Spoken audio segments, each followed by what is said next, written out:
Welcome to the MagiReco News. I'm your anchor, Yilem, and keep in mind that my forehead is copyrighted. Our top story today: folklore has arrived. So what is going to happen? Well, it's going to happen on the 14th is what we're going to get something new, and we're going to get something new. Well, first there's going to be a half AP campaign, double experience campaign, double super success rate for XP stuff. It's like, okay, yeah, the usual. That usually happens when there's sort of a new story section. Oh wait, there's a new story section. Yes, there's a new story section. And this one is main story arc 2, chapter 5. So yeah, it's a new main story chapter already. I say already because the last one was only like 3 months ago. And currently, like the current rate that main story has been going for arc 2 is like 1 chapter each 5 or 6 months. So we're actually being a lot faster than that now. Maybe it's only been like 2 or 3 months. But yeah, so it's apparently speeding up a little bit, which is fine. Or maybe they want to release a very specific part of the story around the anniversary in August. And in order to get there, they're going to make sure to kick this out the door so they can have that next bit of main story around anniversary potentially. People are saying that the most likely character for anniversary at this point is Kimochi Armor's Iroha. In case you haven't been paying much attention to the story, I mean, who has? There's like a Kimochi tournament going on, and the winner gets all the Kimochi pieces, and as it turns out, the Kimochi pieces can all turn into a suit of armor. And so far we've only seen it for Iroha, who's got like a cool face mask or whatever. And so apparently whoever has all the Kimochi pieces gets like this really cool Kimochi armor all around them, which might be really awesome. Maybe that's going to be the new anniversary unit, but you know, that's for way later. We haven't even gotten this chapter yet, and it's also basic contexture. That said though, if we do actually get a Kimochi armor version of Iroha, I'd be sad. Mostly because we've already had so many versions of Iroha. We already had an anniversary version of Iroha 2, even if you count Mokyu in there. Just, why not someone else, right? Why not someone else? Why not? And I don't mean Yachiyo as well, because he's already got. Give it to someone else who might, like maybe we get Kimochi armor Yuna. Wouldn't that be something special? I think that people would like that more than yet another version of Iroha. Anyway, that's way for the future. That's way for the future. What did you all come here for? You came here for some gacha that has 100% focus rate. I don't even care about talking about this character right now, because there's something that's way more important. Is that this is a new type of gacha, right? This is not just a regular focus rate up gacha. What they're going to do from now on is they're going to say, well, actually looking back. In case you haven't been paying attention to the earnings of the game, is that unlimited gachas, or like gachas with characters that just get added to the unlimited pool, usually don't perform that well. I think Judy gacha was, I think, the worst performing gacha in the history of the game, which is weird because Jun wasn't too far away from it, and Jun did better somehow, even though not that many people like Jun, but a lot of people really love Judy, so I have no idea what happened there. Anyway, point is, the developers realized that unlimited gachas don't really make that much money, because why roll for a character that's unlimited if they're going to be in the unlimited pool? They're going to spook you anyway, so what's the point, right? And so what they're going to do now is they're going to have this new gacha type, story gacha, where they're going to have main story characters in there, usually unlimited characters, as this one will be. And in this gacha, you cannot get spooked. If you get a 4-star character, that 4-star character will be the rate up character. So it's 100% rate up for Alexandra Cruz.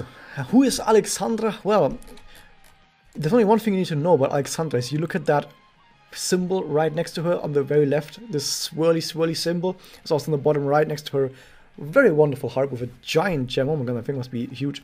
That is the symbol of Folklore of Zero. And some people might be wondering, wait a second, isn't Alexandra supposed to be like the right-hand girl for Neomagus? She's supposed to be a Neomagus executive. Why is the Folklore of Zero symbol next to her? Well, there has been a really popular theory that has been theorized ever since Alexandra was mentioned first in the game. I'm not going to go too deep into this theory, like why we believe that. Some people have said, oh yeah, there were some data mines. I didn't actually see the data mines before I came up with this theory, but I guess some people saw some data mines that, like with ID numbers, they saw that her ID numbers were like away from the Neomagus members, and I'm like, wait, why is her ID not with the Neomagus members? Maybe she's not actually Neomagus. Maybe she's a spy for Folklore. I never saw that theory, because I don't go much into data mining. Instead, I just looked at the story and I was like, damn, she's fucking sus. She's sus as fuck. And I was like, damn, she's sus. She must be a spy for someone.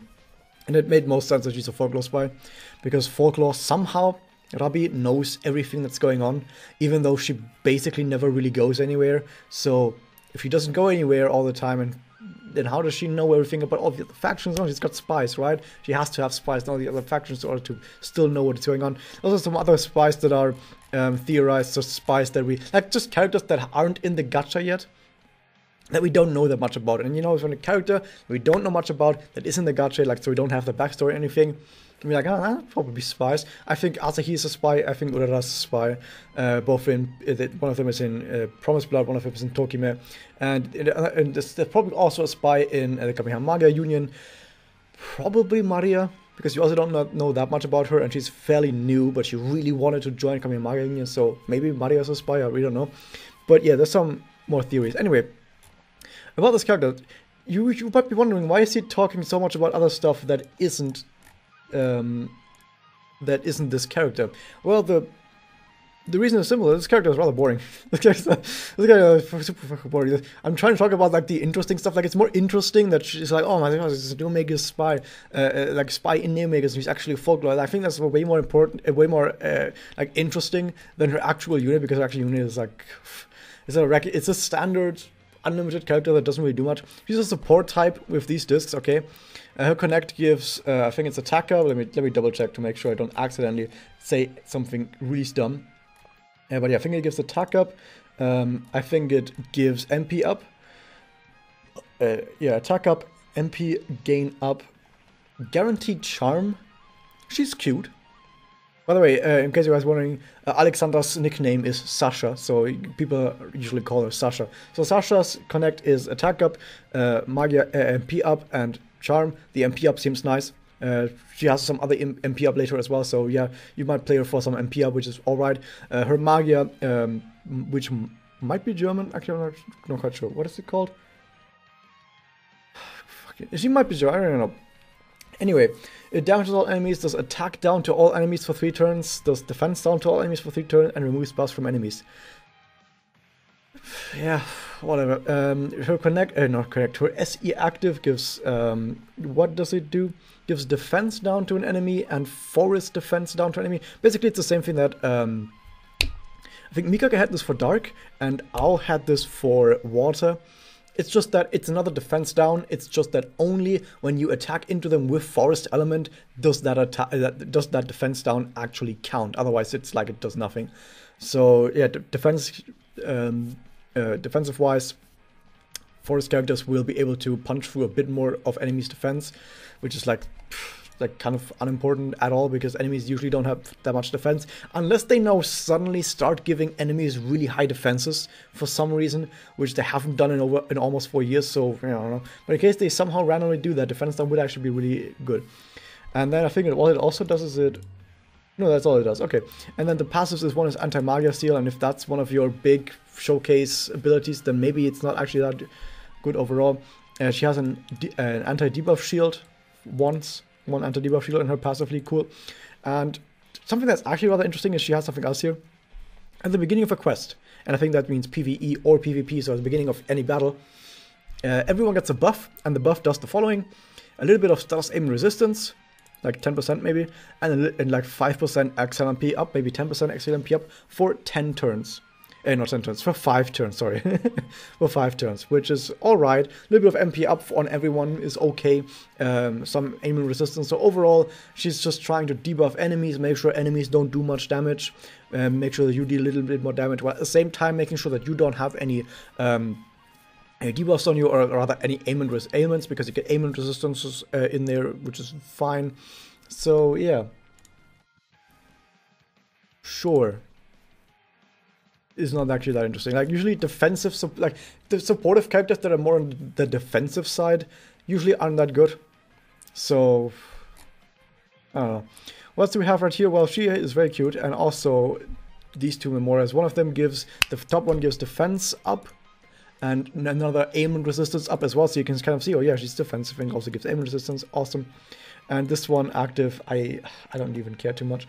removes a debuff from yourself and gives attack. Hey, the remove debuff can actually be awesome sometimes, right?